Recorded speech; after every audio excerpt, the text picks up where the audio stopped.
Hey guys, it's Psychosis here, and today, once again, I'm giving you another review, and this time I think this is my first review, but I'll be reviewing Killswitch's album Atonement, which I have. I have the CD of it, and yeah, in honor of the fact that they're going to be releasing their 9th album this year, or sometime soon, hopefully, I decided I'm going to review their most recent album, which came out all the way back in 2019 already. So yeah, today we'll be reviewing Killswitch's Engage's album Atonement. And starting off with the album artwork, looks pretty sweet. It's got like a fiery lion on it, green and red, a lot of green and red, and these white like sparkles. I don't know why they put those on there, but whatever. It just works with the colors. And yeah, so the artwork looks really good. And the production on this album is good. I will say it is good, but it's nothing I like think back to when I hear this album or listen to it. My mind's more on the music and the other negatives and positives of this album. But it sounds good.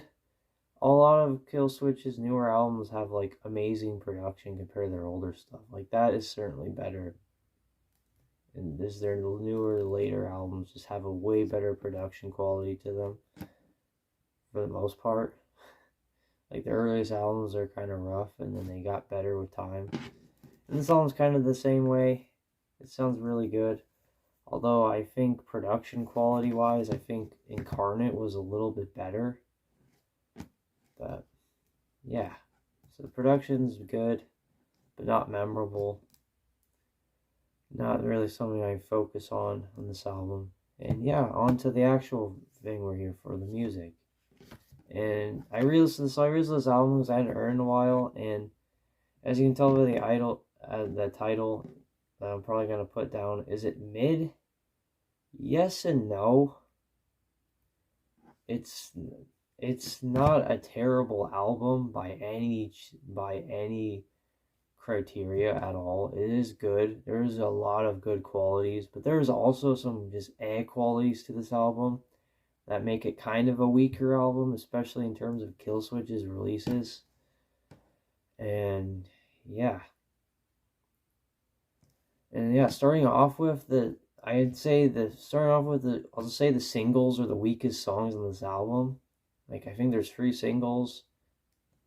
Unleashed, I'm Broken Too, and The Signal Fire. Those are in my opinion, they're among the weaker songs on the album, or weakest.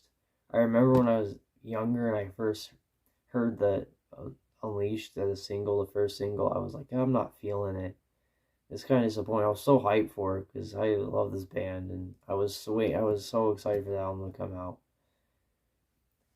And yeah, I was just not disappointed. And in my opinion, still this day, I think Unleashed is the weakest song on this entire album. It's just a short opener, dissonant opener. It's just not very good in my opinion. It's not bad, but every other song I gravitate towards better. And I Am Broken Too is just like a slower, like radio song, friendly song about talking about how, hence the title, I Am Broken Too. Like, I also am broken, have problems. I can relate type lyrics. It's just a slower, okay song. And that's the thing, this album. The biggest flaw of this album is is the slower parts. I just don't like them as much as the heavier parts. Like, they were trying to play around with softer stuff, more mainstream stuff. And I was just not into it as much re-listening to it. I still am not, because I wasn't into it back then. But the last night when I last listened to it was like the freshest, most recent listen. I still don't like the slower songs. I Am Broken Too, yeah, the singles. But of the 3 singles, The Signal Fire is the best one. And is just an epitome of the best parts of the album, or among. Is that the heavier parts of this album are great. Like, this album has a really thrashy feel to it, like in the heavier parts. Like, this album is like thrash metal elements, kind of. Like thrashy in your face type riffs and bounciness. It's kind of cool. I mean, Killswitch always has that fun, heavy parts, but like it's different. Like, they went more thrash direction with this, and it's really good. And the Signal Fire is just a perfect example of that. The riff, it's just like the riff's like dun, dun, dun, dun, dun, dun, dun, galloping riffs, dun, dun, and just like it's really good. And that song's fun because Howard Jones is a verse on that album, on that song of the album, and it's just really good. But and yeah, it is the strongest of the three singles. But like I said, the singles are the weaker parts of the album, so it is the best single. And it is definitely closer to the top tier of the songs on this album. But I'm just not as big a fan of the singles. And also, a few of the songs on this album, they went more inspired by In Flames, like more modern In Flames. Like, they have these, like, slower other songs. They're good. Like, Take Control, Us Against the World. They're good, but I don't know, they're just slower and more melodic. If you like that, you'll probably like them better. That's honestly the case with this album, is that it's got two different main sounds to it, and depending on the song. It's got softer songs and heavier songs. And whichever type you sound you like more is what songs you'll like gravitate towards on this album more than the other ones. So for me, like I said, the thrashier, heavier songs are my favorite songs on the album. And like, yeah, Unleashed is just the opener, but then you've Signal Fire, Us Against the World, but then you get the song For the Crownless King, and it literally has Chuck Billy from Testament, and he's like, the Crownless King, and it's just awesome. Like, he's such a good vocalist, and it's funny because he's a thrash metal vocalist, but he can be surprisingly heavy, and that's what he does on this album, is really heavy vocals instead of his usual thrashy or higher pitched vocals. It's pretty sweet. And yeah, the Crownless King, any thrashy parts are really good. Yeah, Ravenous has a fun chorus, but it has that thrashiness. Know Your Enemy. Sure as the Sun Will Rise. They're good songs. Just that's another flaw, the bigger flaw of this album, besides them weird, slower, softer bits, is just this album's really short.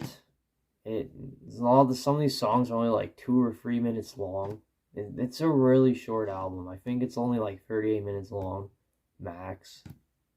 Which is kind of more average length, but also feels short to me. I don't know what it is. And yeah, looking at the song list, a lot of these songs aren't as memorable to me as some of their other ones. That's the thing too. This band has so many iconic songs to me, and then this album just doesn't have that. I'm just not really into this album as much. So I kind of had that bias already, but re-listening to it to have a fresh listen, it's just, yeah. Like, it has fun choruses and fun heavy bits, and the thrashy bits are the best. And I think overall, though, of all these songs, I think the final track is my all-time favorite song on this album, though. Bite the Hand That Feeds. It takes the whole thrashy, heavy direction to, like, its maximum in terms of this album sound. And it's just a good song. It's also long. The longer songs. It's about, like, 5 minutes long. It's really good. And it has a sick breakdown at the end and a riff that's very akin to their older albums. And I just really like that song for that reason. It's just like really aggressive and it keeps bouncing. So when the chorus is like, bite the hand that feeds. And then it kicks back into it. And then, yeah, and the breakdown is long too. It's not just like a short chug, chug, chug. It's like, it takes a good minute or two of the song, so it's really cool. But yeah, favorite, and the album ends that way too. I love it. Like, yeah, and the vocals are great. I have no complaints. Singing's great. The screaming, growling's great. Like I said, Chuck Billy's vocals on The Crownless King are awesome. And yeah, this whole album just has a thrashy feel. It's kind of cool. And it's kind of one of those things where you could show someone this album and be like, yeah, thrash metal actually does have a lot of roots. I mean, metalcore has thrash metal roots, a lot more than people think.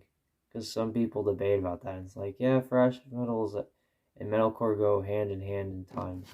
This album is proof of that. But yeah, it's pretty cool. Sure as the Sun Will Rise is fun. Ravenous, like I said, is a good chorus. But then, yeah, and like I said, there's the more In Flamesy songs like Take Control, I Can't Be the Only One, Us Against the World. They're good. And yeah, like a lot of newer Killswitch albums, there's solos, and they're good too. But I don't know. That's just maybe that's why this album just doesn't jump out to me as much, though. Like, it's good, but it's just there's not as much memorable songs. I think that's the thing with this album. Is there's just not as much memorable songs. Like, I forget a lot of the names of the songs, but I know, like, the singles and Bite the Hand That Feeds and The Crownless King, those jump out to me. The other ones are good, but I always forget the names of the songs, and I rarely ever go back to this album, so, yeah. And, yeah, it's not a bad album, though. Like, is it mid? Yes and no, like I said earlier. It's good, but it also just has some parts that, to me, are just like, eh. Like, the singing's good, the more inflaming songs are good, but like I said, I come to this album for the heavier parts, and this album is mixed on that. It's got heavier and softer songs. Like, this album definitely has a definite balance between the two versus some of their other stuff. And yeah, and like I said, the production is good, but it also kind of feeds into the part of it to me. I think a lot of their newer stuff is way better production, and even though the production on their older albums wasn't as good, those albums are some of my favorites of all time. So this album just kind of falls behind and trails, but it's good. The artwork's cool. It has that going for it as well. But yeah, I think overall I'll give this album about a 7 out of 10 though, overall. Like, it's not amazing, but it's not terrible either. It just could be better. I think they could have done more heavier tracks than the softer songs. So you could disagree with me, but I just like the heavier, thrashier stuff, and I like that newer sound they've got going for them. And yeah, and looking back, listening to it again recently, like I said last night, I think that this album is a good sign of what's to come, because I've been really excited for their 9th album to come out, and so it's fun looking back. And yeah, hopefully that their 9th album, they take a heavier route a little bit more than Atonement, and they kind of explore this more thrashier direction, or they just go back to their more old school original early 2000s sound. I don't know, but either way, I'm excited for the 9th album, and this album's 7 out of 10 overall. 7 out of 10.